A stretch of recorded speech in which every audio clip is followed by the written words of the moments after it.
գրեթե ամեն ինչի մասին խոսվեց եւ հաստատում եմ եւս մեկ անգամ, որ վարկը ընդհանրապես ձևակերպելու ընթացքում, երբ որ դու ֆիզիկապես թեկուզ բանկում ներկա ես լինում, գալիս է միևնույն է հաստատման կոդ, որ այսինչ կոդի հիման վրա դուք հաստատում եք, որ վարկ եք վերցնում, թե ոչ։ Նմանատիպ կոդ չի եկել։ Չի եկել էլեկտրոնային հասցեի վրա ինչ որ գրություն կամ որևիցե մի նամակ։ Կողմից պնդում են, որ եկել է եւ չի եկել եւ ափսոս այս պահին ընդունարանի աշխատակցություն էստեղ չի։ Ես մեկ ամիս այս բանկի դռներից ենկոմ չեմ գնացել եւ իմ դիմումն եմ տվել եւ իմ խնդրանքն ա եղել եւ քնչականից բերել եմ իրենց քրեական վարույթի նախաձեռնումը։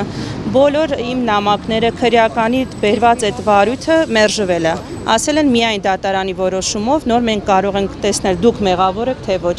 Այսինքն նույնիսկ կասեցնել ժամանակավորապես մինչև քրեական գործը բացահայտվի, նույնիսկ դա է մերժվել։ Եվ բավականին բացեր կան իրենց այդ IP հասցեների փոփոխությունները, որ իրենք չեն տեսել։ Դեկտեմբերի 23-ին ա եղել դեպքը, մոտեցել եմ, ասեց մենք նման անվտանգության համակարգ չունենք։ Ասեցի խնդրում եմ միացրեք ինձ անվտանգության որևիցե մի աշխատակցի հետ, հասկանամ ինչ է տեղի ունեցել։ Ոչ նման կառույց են ասում, որ կա մոբայլ հավելվածի, ոչ անվտանգության աշխատակից ունեն, ում հետ կարելի է խոսել։ Նոր բավականին խոսելուց հետո աղջիկը զանգահարեց, չգիտեմ, ինչ որ մի աշխատակցի, ասեց չէ, ճիշտն ասած նման համակարգ մեր բանկը չունի։ Հունվարի աշխատանքային այս տոներից հետո մոտենալուց հետո, երբ որ նորից եմ հարցնում, բա ինչ պիտի արվի, ասեց, բա գիտեք, արդեն այդ համակարգը սկսել է բանկը օգտագործել։ Ասում շատ լավ է, որ մեր դիմումների եւ բողոքների վրա օգտագործվում են։ Բա միջև դա, երբ որ դեպք եղել է, ինչ ենք անելու։ Ոչ մի պատասխան չկա։ Այսինքն սա ծիծաղելի է մարդկանց մատերի վրա պտտացնել,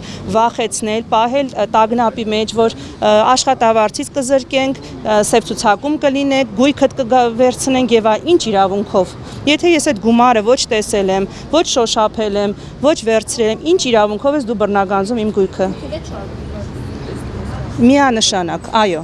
Գիտեք, չեմ կարող ասել ամբողջ համակարգն է այդպիսին, բայց կարող է մի աշխատող լինի, որ այս 100 չբացահայտված գործերի միջից մտածի դե 101-ն էլ արի ես փորձեմ անել։ Եվ մեր բոլորի տվյալները այսօր բաց դրված են բանկերի առջև։ Չկա այնպիսի մի բանկ, ով թեկուզ իմ տվյալները չունի։ Անձնագրային բաժին մտնում է տվյալ, ուրեմն բոլոր բանկերը եւ համակարգերը ունեն իմ տվյալները։ Մի հատ վարկ ես վերցնում, բոլորը ունեն քո տվյալները։ Այսինքն միայն բարթել դա ժողովրդի քաղաքացու վրա ես գտնում եմ, որ դա սխալ է։ Բոլորին անկիրթ մարդկանց տեղ են դնում։ Ինչ որ բանի պակաս կա, մենք բոլորս չենք, որ պիտի պարտավորված ենք IT ոլորտին ծանոթ լինել։ Թող բանկը դասընթացներ կազմակերպի, որ սա իմիջն է, սա կոտրած էջ է, դու սա պիտի կարդաս, հետո նոր մուտք գործես։ Իրենց Առաջին բանկի մոբայլ հավելվածը, զեղծարարը նույնականացված, սարքել եւ ուղարկում հաճախորդներին, ես ցույց եմ տալիս, ասում դուք որ լինեիք սովորական մարդ, չեք մուտք գործելու, մտածելով որ սա ձեր մոբայլն է։ Ասում է դե շատ նման է, հակերները կոտրել են։ Այսինքն դուք դա հաստատում եք, ինչի չեք աջակցում ինձ որպես սովորական ձեր 20 տարվա հաճախորդ։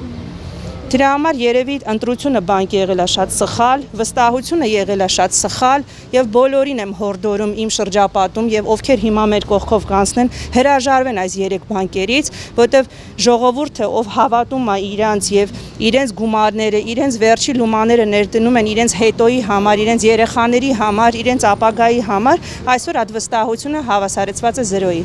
Ինչ որ մանր եւ ճղճիմ արտահայտություններ, պատճառաբանություններ բերելով առաջ։ Միանշանակ սա անվստահելի բանկ է։ Եվ ելի եմ ասում, համակարգ են ուժեղացրել, շատ ողջունելի է, բայց այսքան մարդկանց հարցերը թող լուծեն, հետո երբ որ կլինի նորից սխալ, թող նորից ասեն իրենց համակարգը ուժեղացված էր։ Բա միջև դա